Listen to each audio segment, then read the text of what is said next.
여호와께서 모세에게 말씀하여 이르시되 이스라엘 자손의 원수를 미디안에게 갚으라. 그 후에 내가 내 조상에게로 돌아가리라. 모세가 백성에게 말하여 이르되 너와 함께 있는 사람들 가운데서 전쟁에 나갈 사람들을 무장시키고 미디안을 치러 보내어 여호와의 원수를 갚되 이스라엘 모든 지파에게 각 지파에서 1000명씩을 전쟁에 보낼지니라. 하매 각 지파에서 1000명씩 이스라엘 100만 명 중에서 12,000명을 택하여 무장을 시킨지라. 모세가 각 지파에 1000명씩 싸움에 보내되 제사장 엘르아살의 아들 비느하스에게 성소의 기구와 시노나팔을 들려서 그들과 함께 전쟁에 보내매 그들이 여호와께서 모세에게 명령하신 대로 미디안을 쳐서 남자를 다 죽였고 그 죽인 자 외에 미디안의 5 왕을 죽였으니 미디안의 왕들은 에위와 레겜과 수르와 후르와 레바이며 또 부올의 아들 발람을 칼로 죽였더라. 이스라엘 자손이 미디안의 부녀들과 그들의 아이들을 사로잡고 그들의 가축과 양떼와 재물을 다 탈취하고 그들이 거처하는 성읍들과 촌락을 다 불사르고 탈취한 것, 노략한 것, 사람과 짐승을 다 빼앗으니라. 그들이 사로잡은 자와 노략한 것과 탈취한 것을 가지고 여리고 맞은편 요단강가 모압 평지의 진영에 이르러 모세와 제사장 엘르아살과 이스라엘 자손의 회중에게로 나아오니라. 오늘 말씀은 하나님의 공의를 성취하는 거룩한 전쟁이라는 제목으로 말씀을 전하겠습니다. 오늘 본문의 말씀은 이제 이스라엘 백성들이 미디안과 전쟁을 하게 되는데 하나님께서 그들 가운데 군대를 택합니다. 그래서 12,000명이 나가서 미디안과 전쟁을 하게 되고 그리고 엘르아살의 아들과 함께 제사장들이 제일 먼저 하나님께서 허락하시는 성막의 기구를 들고 나아가는 그런 장면이 오늘 본문에 나옵니다. 그러면서 오늘 본문은 먼저 이들에 대한 그 심판이 왜 이루어지는가 그것을 이야기하고 있는데요. 미디안이라고 하는 백성에 대해서는 조금 우리가 이렇게 배경을 좀 아실 필요가 있는데요. 아브라함이 사라와 결혼하고 사라가 죽은 후에 후처 그두라를 낳습니다. 그래서 이 그두라에게서 낳은 자녀 중에 하나가 미디안 족속이 됩니다. 그런데 이 미디안 족속이 오히려 이스라엘 백성들이 이제 출애굽에 나갈 때 발락과 함께 계속 발락 이야기가 나왔었는데 발락과 함께 이스라엘 백성들을 타락하게 해서 결국은 문제가 되도록 그러한 역할을 합니다. 그래서 하나님께서 이 미디안족을 만났을 때 그들을 원수다 이렇게 이야기를 하면서 그들을 이렇게 진멸시키도록 하시는 내용이 오늘 본문의 말씀입니다. 그러면서 오늘 본문을 통해서는 사실 우리가 오늘날의 이 본문을 적용하기는 사실 쉽지 않습니다. 왜 그러냐면 전쟁에 대한 부분들을 어떻게 이해할 것이냐 이런 부분 때문에 그렇습니다. 그러니까 그 당시의 시각으로 보고 오늘 우리에게 가져오는 것은 좀 다른 문제로 가지고 와야 됩니다. 예를 들면 이 본문을 오늘 우리에게로 가져오며 마치 이방인들에 대해서 믿지 않는 사람들을 진멸하다. 진멸하다는 말을 원래 히브리어로 헤렘이라고 해서 이 헤렘이라고 하는 것은 어느 누구도 남기지 않고 전체 어린 남자부터 해서 씨를 말려버리는 그런 전쟁이 바로 이 헤렘이라고 하는 진멸이라는 개념입니다.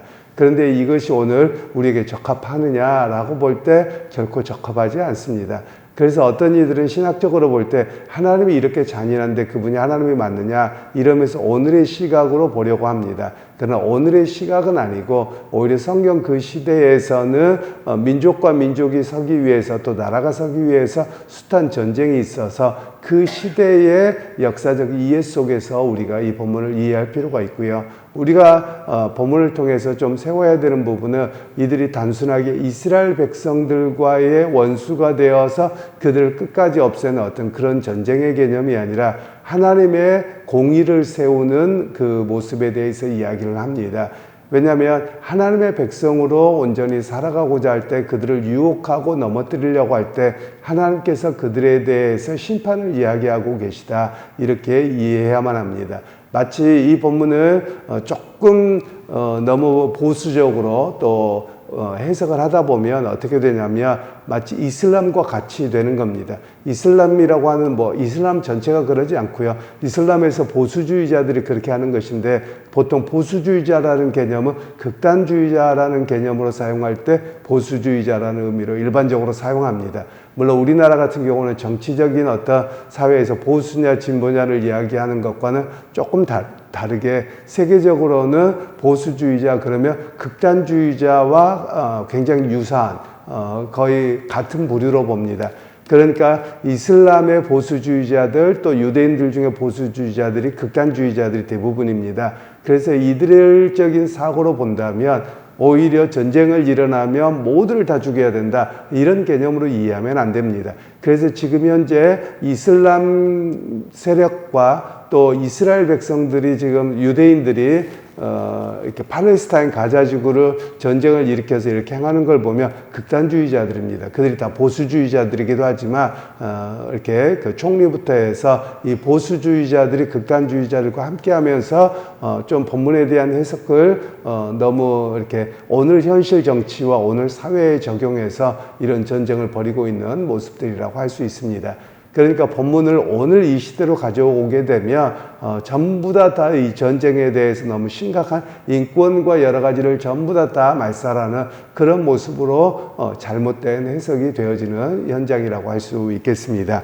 그런 측면에서 오늘 성경에서 한 가지를 이야기하고 있는 것이 하나님의 샬롬입니다. 샬롬 평화라는 말로도 번역하고 평강이라고도 번역합니다. 다 같은 말이죠. 평안이란 말로도 번역이 되지요. 그런데 하나님의 샬롬은 어떤 샬롬이냐? 기계적인 샬롬이 아니라는 겁니다.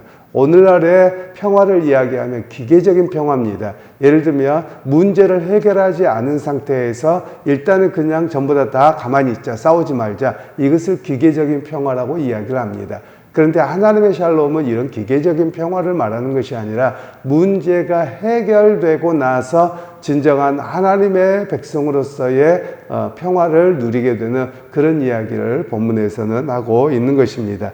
그래서 하나님의 평화는 결국 공의가 세워져야 됩니다. 올바름이 세워져야만 합니다. 사실 우리 주변에서 많은 경우에 보면 이렇게 이해를 할 수 있습니다. 우리가 어렸을 적에 학교를 다녀보면 우리 학교에서 좀 잘못 가르치는 것들이 있습니다. 그게 뭐냐면 기계적 평화를 가르치는 겁니다. A와 B라는 아이가 싸웠습니다. 그러면 학교에서 어떻게 하냐면 선생님이 둘을 앞에 불러놓고 무조건 끌어안고 용서해 이렇게 끝내버리거든요. 그러니까 이렇게 억울하게 당한 아이들은 어떻습니까? 속상해서 우는 것이죠. 이것은 바른 판단이 아닙니다.